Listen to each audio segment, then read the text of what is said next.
That's what, 38 minutes of the game, and Harry Maguire not sent off to the 70 till the 78. So that might be a disappointing element of it for Michael Carrick, but a really entertaining second half. And you were saying, Andy, at half-time that we just needed that little bit of magic. Was Cunha the player to deliver that, or the first player to deliver that anyway? Most definitely. And to be fair, I think that's the kind of play you expect off as well.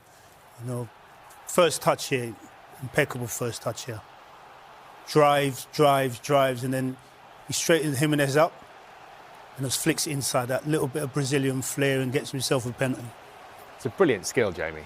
Brilliant, because what it is, it's the lift.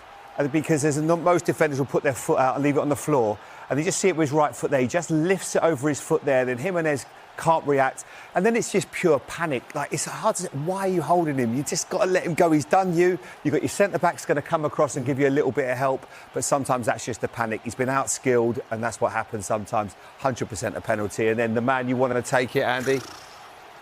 He is the guy when it comes to penalties, you know. Like you saying, I don't know how he does it. Stops, and then watches the goalkeeper move and then strokes it home. It's the Ivan Toney technique. Yeah, definitely. And then, so that was, the guys think no doubt about that penalty. And then there was a penalty appeal just before Bournemouth equalised. So Manchester United thought they should have had another penalty here when Ahmad goes through. Jamie, what's your verdict on this? I think it would have been really harsh. I think that you can see Truffaut is being aggressive with him. He does manhandle him a bit, but I just don't think it's enough. Bournemouth work it really, really well. You see, I think Casemiro here goes out too far.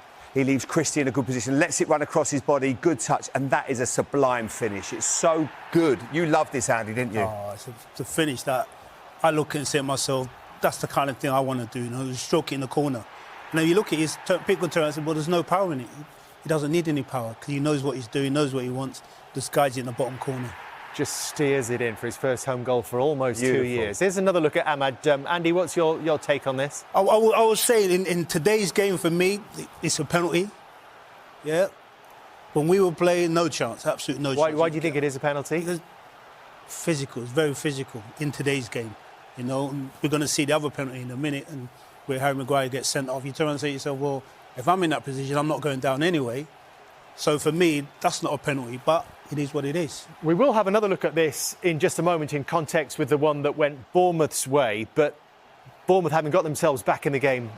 That parity only lasts. They're not necessarily a big side. That's the problem. You've got your two centre-backs, Senesi and Hill. Hill can head the ball, but if you can almost take him out of the equation, it's difficult. And in that instance, Senesi, number 5, he gets a great leap. He gets his first touch, and you can see Hill, it just unfortunately hits him on the side of the face. Manchester United at that point to bring on Sesko as well, so they've got a lot of height, and that becomes the panic. I mean, they leave Rayan, who looks 6'3" at least. He's one of the players that doesn't get into the box. So you've got to really defend well from corners. They have done, and they haven't really been exploited that often.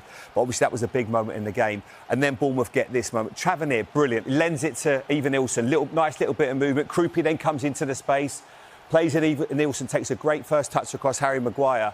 And Harry just gets his arm out. And I know what everyone else is saying, well, what's the difference? Yes. I think the difference is he's going in goal. He's denied a goal-scoring opportunity. It obviously means it's going to be a red card. And Harry's just, because of his momentum, has just put his arm out. It's extremely harsh, but I could see why he's given that one. Andy, come in on this?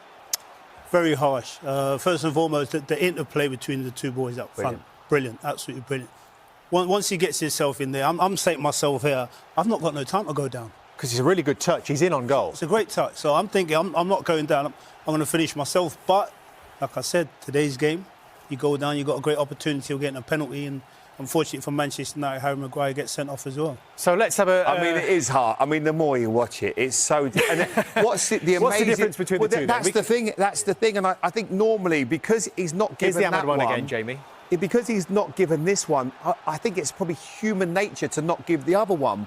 He's decided not to. Look, I just think that's really hot. There's the same thing. Ahmad's just too weak. He goes down. But you say that. Evan Nilsson was weak as well. But it's Ahmad through on goal. And Evan Nilsson is through on goal. Is that the difference? It's exactly the same thing. They've both gone down weakly. Yeah, the referee decided to give one and not the other. But we're asking the question, what is the difference? Because for me, there is no difference. Let's have a look at the actual... This is brilliant. Look at his technique. I mean, Andy, you as a forward, that's brilliant, isn't it? You like him as well, don't you? That is top draw for a young man. You know, what's he, 18?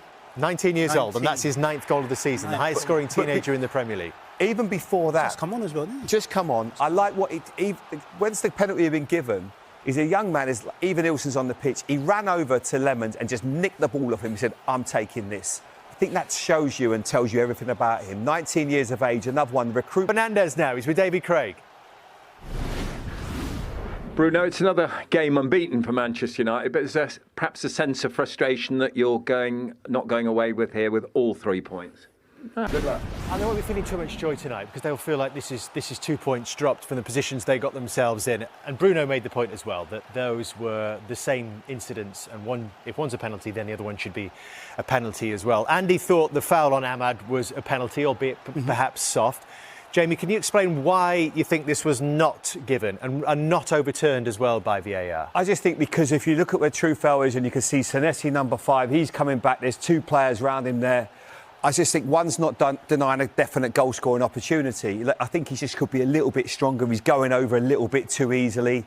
And as I say, there's bodies round there. Now, if he had given it, would we have gone, oh, that's the worst penalty decision ever? No, it's not. I just don't personally think it is. And then you roll it onto this one, and I just feel because Ivan Ilson is going into the goal-scoring area to score, or probably score, and I just think that it's still weak, but I think that's maybe made a deliberate attempt to play the ball. Has he denied a goal-scoring opportunity? And if he thinks that he hasn't, he's done the first. Because he's believed he's done just that. But when you talk about going down easily, he's gone down really easily there. And as a manager, of course, you're going to be disappointed. Bruno's disappointed in that as well, because you're looking at both of them, you turn and say to yourself, so break it down. What is the difference? Because they've both gone down easily, but what is the difference? Yeah, I get the sending off one, I get that, but if we're talking about the penalty itself, why is one given and one's not? The other thing that Andy makes a great point with is why even are you wanting to go down there? You are going through to see the whites of the goalkeeper's eyes. You know, it's a mate. You would never have tried to do that. You'd have just thought, I'm going to go through. This is obviously not the one, but this is. You know, that's the bit that amazes me. But I just think they're both incredibly soft. What about the decision from VAR actually to stay out of both?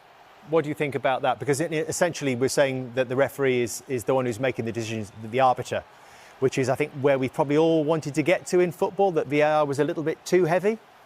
Mostly because they didn't want to make that call. Oh, can you imagine the panic in the room with the first one when he's got the ball just thinking, please don't score. Has been scored please at the don't end. score. Exactly. You know, Harry's been caught all ends up as well. Brilliant play by... He's him going down thinking, well, why is he going down if he's going through clean on goal? That's the other bit. It's like, in my head, I'm saying to myself, well, OK, you try to put me out my stride. I get it, but I ain't got no time for that. I'm going to finish it off myself. But like I was saying off air, it's so easy to go down now and get a penalty because you know, guaranteed, 9 times out of 10, you're going to get one. So why stay on your feet? Yeah, and we can get the verdict from the Manchester United boss now, Michael Carrick, with David